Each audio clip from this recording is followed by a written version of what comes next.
酒精對人體的影響。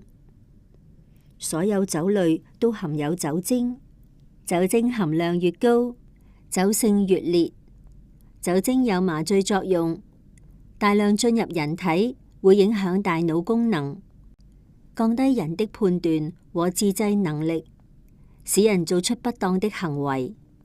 例如，酒後駕駛容易引致車禍，如果暴飲，更有可能因酒精中毒而死亡。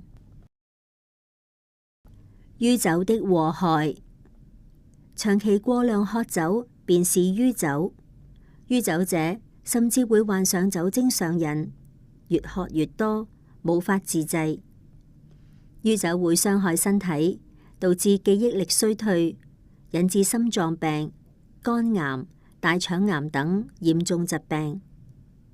酗酒者在社交和人際關係上也會出現問題，他們會無法負起在家庭、學業或工作中的責任，並可能會因醉酒而做出違法行為，對個人、家庭和社會造成不良影響。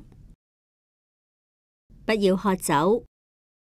有些人誤以為喝酒能使人忘卻煩憂，其實喝酒不能真正解決問題。